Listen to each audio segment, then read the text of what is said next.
सर्वमङ्गलमाङ्गल्ये शिवे सर्वार्थसाधके शरण्ये त्र्यम्बके देवी నారాయణి నమోస్తుతే.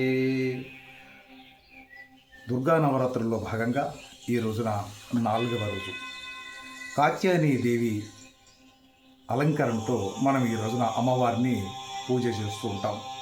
సింహ వాహనంగా ఉన్నటువంటి కాత్యాయని దేవి వ్రతం చేయటంలో, అవతార అలంకరణ చేయడంలో ప్రధాన ఉద్దేశం ఏంటంటే, స్త్రీలకి లేదా పురుషులకి జాతక దోషాలు ఏమైనా ఉంటే, దుష్పరిణామాలు ఏమన్నా ఉంటే వాటిని పూర్తిగా తొలగించడం కోసం ఈ వ్రతాన్ని ఆచరిస్తూ ఉంటారు, ఈ పూజలు చేస్తూ ఉంటారు. ముఖ్యంగా వివాహం కాని కన్యపిల్లలు ఎవరైనా ఉంటే వారు ఈ వ్రతం చేస్తే మంచి సంబంధాలు దొరుకుతాయి, మంచి భర్త దొరుకుతాడు అనే నమ్మకం మన ప్రాంతాల్లో ఆచారంగా, నమ్మకంగా ఉన్నది. ముఖ్యంగా కుజదోషం ఉన్నటువంటి వాళ్ళు ఈ పూజలను చేస్తే ఎటువంటి దోషాలున్నా కూడా పటాపంచలపై చల్లాచెరవుతాయి అనేది ఒక నమ్మకం మన ప్రాంతంలో ఉంది. కాత్యాయని వ్రతాన్ని ఎక్కువగా స్త్రీలు చేయటంలో ఉద్దేశం ఏమంటే, చక్కటి భర్త దొరకాలి, మంచి యోగ్యత కలిగినటువంటి భర్త దొరకాలని నమ్మకం వారిలో పెంపొందిస్తుంది.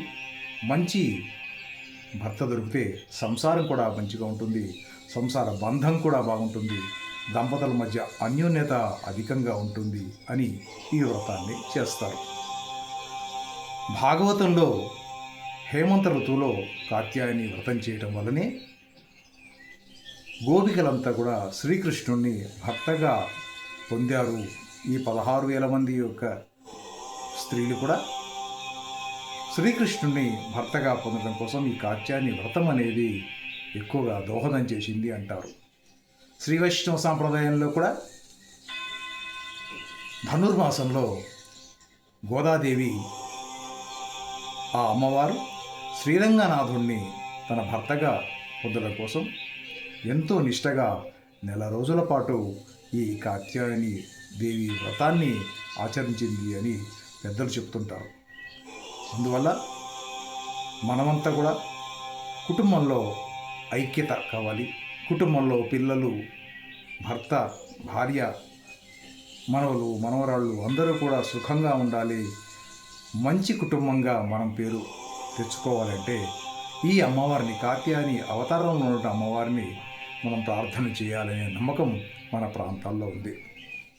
అందువల్ల ప్రసాదాలు, నైవేద్యాలు, అలంకారాల కోసం ఎక్కువ ఖర్చు పెట్టకండి, ఎక్కువగా వృధా ఖర్చులు చేయకండి. కేవలం భక్తిగానే అమ్మవారిని చూడండి, తగినంతగా ప్రసాదాలు చేయండి, తగినంతగా అలంకరణ చేయండి, డబ్బులు వృధా చేయకండి. ఈ రోజున అమ్మవారికి పసురంగు వస్త్రాలు ధరింపజేసి పాయసం కానీ, కేసరిని కానీ నైవేద్యంగా అమ్మవారికి అందజేస్తే ఆ అమ్మవారి కరుణా కటాక్షాలు మన కుటుంబాలపై ఉంటాయి, దంపతులపై ఉంటాయి. పెళ్ళి కాని పిల్లలకి మంచి సంబంధాలు దొరుకుతాయనే నమ్మకం మన ప్రాంతంలో ఉంది. అందువల్ల నిష్టగా ఈ పూజలు చేయండి, అమ్మవారి ఆశీస్సులు పొందండి. సర్వే జనా సుఖినో భవంతు, లోకా సమస్తా సుఖినో భవంతు.